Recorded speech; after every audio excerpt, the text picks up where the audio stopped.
नमस्कार दोस्तों, स्वागत है आपका स्टडी फॉर सिविल सर्विसेज में। वीडियो को पूरा देखिए। कोई भी आपका फीडबैक है, कोई सजेशन है, तुरंत वीडियो में कमेंट करके जरूर बताइए। अच्छा लगे तो वीडियो लाइक जरूर कर लीजिए और ऐसे वीडियो लगातार फ्री में पाने के लिए चैनल को तुरंत सब्सक्राइब कर लीजिए और बेल आइकन को जरूर टैप कर लीजिए ताकि आगे भी सारे वीडियो आपको मिलते रहे। यूट्यूब में फॉलो करते हैं तो प्लीज ये वाला फ्री टेलीग्राम चैनल जरूर ज्वाइन कर लीजिएगा। सारे नोटिफिकेशन, सारे अपडेट यहीं पे आते हैं, ध्यान रखिएगा। स्टडी फॉर सिविल सर्विसेज का कोई भी पेड ग्रुप अगर आपको ज्वाइन करना है तो सिर्फ 856480560660897523864455 यही नंबर है हमारे, सिर्फ जहां पे कॉल या व्हाट्सएप कर सकते हैं।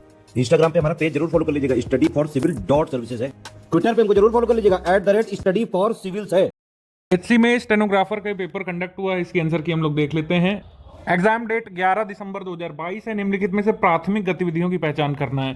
तो प्राथमिक गतिविधि में नेचर की चीज़ों का दोहन होता है, फिशिंग में होता है, एग्रीकल्चर में होता है और आपका माइनिंग में भी नेचुरल चीज़ों का दोहन किया जाता है। तो इसमें हमारा आंसर हो जाएगा ACD, क्योंकि वीविंग आ जाएगा सेकेंडरी सेक्टर एक्टिविटीज़ में और बैंकिंग आ जाएगा टर्सरी सेक्टर की एक्टिविटीज़ में। अगला हमारा प्रश्न यहाँ पर सूची 1 सूची 2 से मिलाना है। तो कैंडल जो है वो केमिकल एनर्जी को लाइट एनर्जी में कन्वर्ट करती है, इलेक्ट्रिकल को लाइट में कन्वर्ट करता है, बल्ब गिटार मैकेनिकल को साउंड में करता है। तो इस तरीके से हमारा उत्तर हो जाएगा यहाँ पर A का 3, B का 1, C का 2, D का 4। आगे प्रश्न हमारा है कि इन ऑर्गेनाइजेशंस को इनके हेडक्वार्टर से मिलाना है। अगर आप कुछ नहीं भी जानते थे तो ये तो न्यूज़ में था काफ़ी कि नाटो का जो हेडक्वार्टर है वो कहाँ पर है, बेल्जियम की राजधानी ब्रसेल्स में है। तो हमारा उत्तर हो जाएगा 3। आगे फिर आपका प्रश्न है कि AEPS क्या है। AEPS जो है आर्कटिक इन्वायरमेंट प्रोटेक्शन स्ट्रैटेजी है, ठीक है। ऑप्शन 4 यहाँ पे सही है। एक AEPS जो हमारे यहाँ पर फेमस है वो है आधार इनेबल्ड पेमेंट सर्विसेज। 5 वाले का आंसर क्या होगा ये आप कमेंट करके बताएंगे। उसके बाद है कि कौन सा स्टेट यूनियन टेरिटरी की हाईएस्ट पॉपुलेशन डेंसिटी है पर स्क्वायर किलोमीटर में। तो वैसे स्टेट्स में बिहार की है, लेकिन यूटीज में और स्टेट्स में ओवरऑल किसकी सबसे ज़्यादा है, दिल्ली की है, ऑप्शन नंबर A। देन इसके बाद है कि highest human development index value किसकी दर्ज की गई थी Indian national human development report 2011 में। तो केरल की सबसे ज़्यादा थी, ऑप्शन नंबर 3 या फिर C। आपराधिक विधि का उल्लंघन कौन से करते हैं। तो इसमें थेफ्ट आ जाएगा, मर्डर आ जाएगा और उत्पीड़न हरासमेंट आ जाएगा, डिवोर्स केसेस और रेंट ये सब आ जाएंगे सिविल में, ठीक है। ऑप्शन नंबर यहाँ पर सही हो जाएगा CADE। देन इसके बाद इसका आंसर आप इसका रीजनिंग का हम अलग से आपको सोल्यूशन दे देंगे छोटा सा, आप देख लीजिएगा। उसमें पूरा स्कीम जो है ये आपकी लेखपाल में भी आई थी, इसमें भी इसके बारे में पूछा गया है।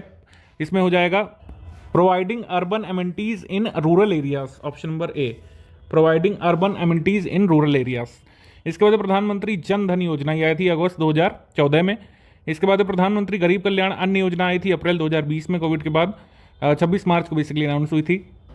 विंटर में जो रेनफॉल होता है नॉर्थ इंडिया में वेस्टर्न डिस्टर्बेंसेस से होता है, option number 2। Pre monsoon showers जो आपको देखने को मिलते हैं केरल में, कर्नाटक में उसको मैंगो शावर्स के नाम से जानते हैं। केरल में बेसिकली एक स्पेसिफिक शावर होता है जिसको ब्लॉसम शावर कहते हैं। उसके बाद पिक द करेक्ट SDG का नंबर पूछा है, बहुत सरल था, 17 होते हैं, ठीक है। टारगेट कितने होते हैं आप कमेंट करके बताइए। स्पुतनिक जो है ये सैटेलाइट है रशिया का, IRS रिमोट सेंसिंग सैटेलाइट, और उसके बाद एडूसैट, इनसैट, कल्पना 1 ये सारे इसरो के सैटेलाइट्स हैं। ऑप्शन नंबर 3 सही चला जाएगा, ABCE। मुगल स्टाइल की जो मिनिएचर पेंटिंग है ये एमलगमेशन है किस स्टाइल्स की, पर्शियन और लेटर यूरोपियन स्टाइल की है। NCERT में मतलब ये लाइन साफ साफ लिखी हुई है, उसी से उठाया गया क्वेश्चन है। A layer of warmer air may be above a layer of cooler air, ठीक है। पृथ्वी की सतह पर ठंडी आयु के एक परत के ऊपर उष्ण आयु जब आ जाती है तो उसको तापीय रूपांतरण यानी कि थर्मल इन्वर्जन या टेम्परेचर इन्वर्जन कहा जाता है।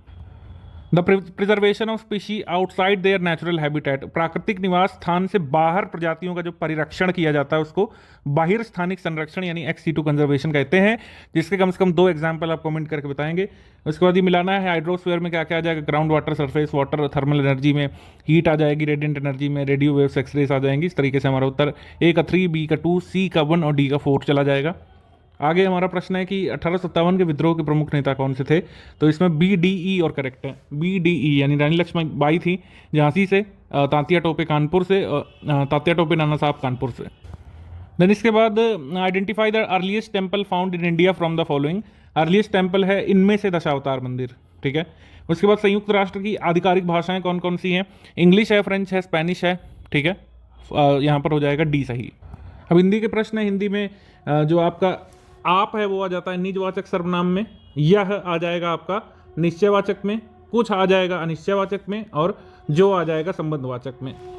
निपात का अर्थ क्या होता है, शब्द का विशेष प्रकार बल लगाने वाला अवयव होता है निपात। इसके बाद है कि निम्नलिखित में से जातिवाचक संज्ञा कौन सी नहीं है। तो व्यक्तिवाचक संज्ञा है गंगा, अगर यहाँ पर नदी लिखा होता तो आपकी जातिवाचक संज्ञा हो जाती। निम्नलिखित में से शुद्ध वाक्य कौन सा है, मेरा मन कभी कभी बैठ जाता है, ऑप्शन नंबर A। ऋजु का विलोम वक्र होता है, लेकिन यहाँ पर वक्र डायरेक्टली नहीं दिया हुआ है, वक्र का एक पर्यायवाची दिया हुआ है जिसको हम लोग बोलते हैं कुटिल। तो हमारा उत्तर क्या हो जाएगा? कुटिल। प्राणों के अंत करने वाले को क्या कहेंगे? उसको कहेंगे प्राणांतक, ऑप्शन नंबर बी। उसके बाद आकांक्षा का पर्यायवाची हो जाएगा आपका मनोरथ। ठीक है, अमीय का अर्थ अमृत होता है, व्यथा का अर्थ बर्बादी होता है, विपिन का अर्थ क्या होता है ये आप जल्दी से हमको कमेंट करके बताएंगे जल्दी से। ठीक है, उसके बाद विलोमार्थी दृष्टि से गलत कौन से हैं? देय और प्रदेय लगभग समान होते हैं, जटिल सरल अविलोम होते हैं, धृष्ट विनीत होते हैं, अनुराग का विराग होता है। बी यहाँ पर सही ढंग से असंगत है या फिर मेल नहीं खाता है।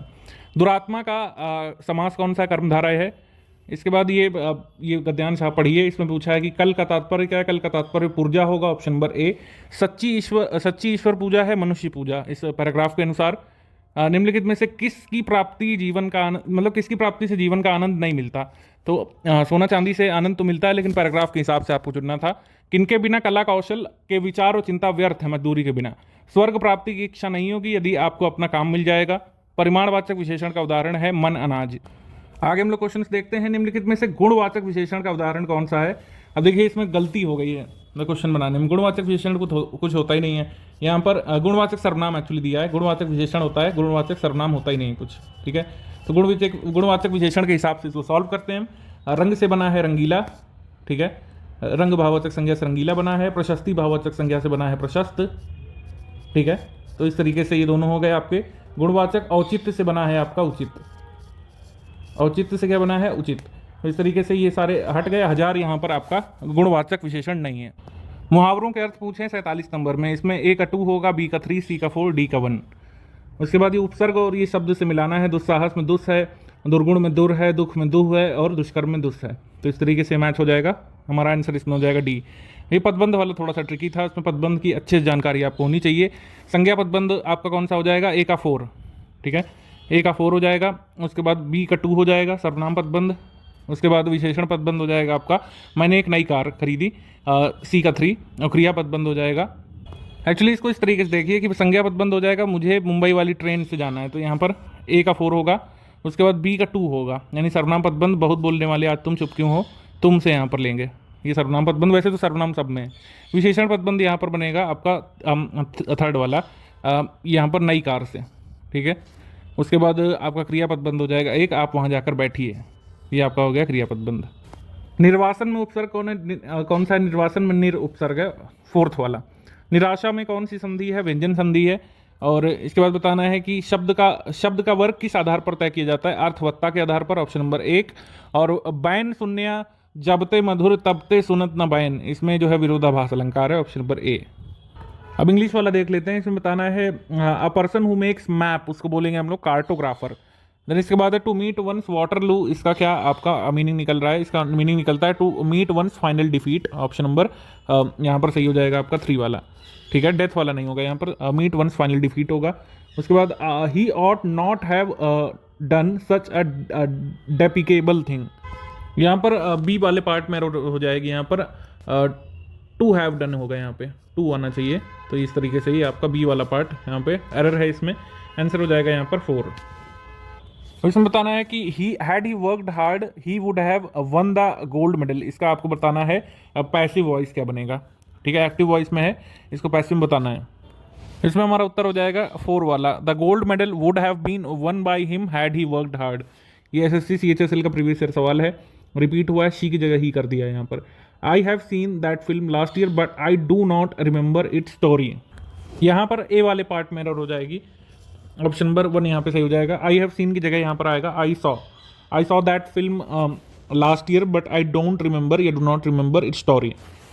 यहाँ पर कुछ लोग यहाँ पर डू नोट को एक साथ देख के यहाँ पर कंफ्यूज हो रहे होंगे, लेकिन मेरे हिसाब से ए वाले पार्ट में एरर है, तो ऑप्शन नंबर ए वाला हमारा सही चला जाएगा। वैसे भी एरर डिटेक्शन में एक रूल होता है कि अगर आपको पहले वाले हिस्से में एरर मिल गया है तो वही से आपका सही उत्तर मिल जाएगा। इसके बाद है कि ऑप्यूलेंट का बताना है, यहाँ पर एंटोनिम बताना है। ऑप्यूलेंट का यहाँ पर एंटोनिम हो जाएगा पुअर हो जाएगा, ऑप्शन नंबर ए। देन इसके बाद इनडायरेक्ट स्पीच में लिखे हुए sentence, the doctor directed the patient to give up smoking, इसको हम लोग को लिखना है डायरेक्ट स्पीच में। तो हमारा उत्तर क्या होगा यहाँ पर? इसमें डायरेक्टेड की बात हो रही है तो यहाँ पर एक तरीके से कोई रिक्वेस्ट नहीं होगी, जैसे यहाँ पर लिखा है why don't you give up smoking, इसमें एडवाइस की जा रही है, इसमें एडवाइसिंग लिखा हुआ है, इसमें भी एडवाइस दी जा रही है, लेकिन डायरेक्शन का सेंस इसी में निकल रहा है क्योंकि डायरेक्ट ने मतलब डॉक्टर ने डायरेक्ट कहा पेशेंट से कि गिव अप स्मोकिंग, यानी स्मोकिंग छोड़ दो। इसके बाद ये लिस्ट 1 है, लिस्ट 2 है, एक तरफ है कुछ वर्ड हैं, उसके बाद उनका सब्स्टिट्यूशन यहाँ पे निकालना है। हमारा आंसर यहाँ पर क्या बनेगा, ये मैंने लगा दिया है। टीटोटैलर मतलब जो अल्कोहलिक ड्रिंक्स नहीं लेता है और जो डेप्ट नहीं दे पाता, इंसॉल्वेंट है और सबसे ज़्यादा वर्ड यूज़ करता है जितने ज़रूरी होते हैं उससे ज़्यादा, तो वर्बोस होता है। और फाइन फूड एंड ड्रिंक्स को जो अप्रिशिएट करता है वो होता है एपिक्योर। तो इस तरीके से हमारा उत्तर हो जाएगा यहाँ पर ऑप्शन नंबर ए वाला हो जाएगा। ए का 3, बी का 1, सी का 2, डी का 4। अभी यहाँ पर बताना है करेक्टली स्पेल्ड वर्ड यहाँ पे क्या होगा। करेक्टली स्पेल्ड यहाँ पर है आखिरी वाला रिवर्बरेशन, इस तरीके से लिखेंगे, ऑप्शन नंबर 4। उसके बाद जक्सटापोजिंग कॉन्ट्रडिक्टरी वर्ड्स, इसका आंसर हो जाएगा आपका ऑक्सीमोरोन, ऑप्शन नंबर 4। इसके बाद ये पैसेज है, इसमें बताना है कि न्यू ईयर रिजोल्यूशंस के बारे में पैसेज था।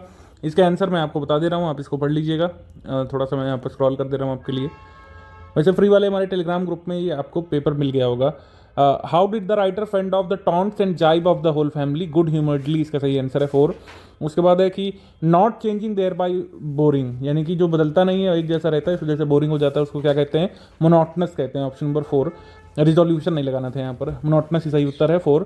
इसके बाद है कि what drag the writer to get out of the bed 11 minutes earlier than usual, उसका सेल्फ डिसिप्लिन। उसके बाद है कि लोग अपने न्यू ईयर रेजोल्यूशन को अटेन करने में फेल इसलिए हो जाते हैं क्योंकि उनकी स्कीम बहुत एम्बिशियस होती है और उनको उसको कैरी आउट करने का, एग्जीक्यूट करने का टाइम नहीं मिल पाता। राइटर का रिजोल्यूशन था पढ़ना शाम को और फिजिकल एक्सरसाइज करना मॉर्निंग में। इसके बाद हमसे पूछा है sporadic rise in body temperature has caused us much worry. Sporadic का यहाँ पर वही मीनिंग बताना है जो इसमें निकल रहा है, ठीक है, same meaning to the underlined word in the sentence, तो इसका हो जाएगा इरेगुलर, ऑप्शन नंबर 3। देन इसके बाद पूछा है कि इसको प्रेजेंट परफेक्ट कॉन्टिन्यूअस कैसे बना सकते हैं, तो ऐसे बनाएंगे he has been studying in the same class for the last 3 years. 94 number का आंसर आप हमको कमेंट करके बताएंगे, ठीक है, क्या होगा इसका, बना के देखिए यहाँ पर करेक्ट से सीक्वेंस से यहाँ पर क्या बनेगा सेंटेंस का।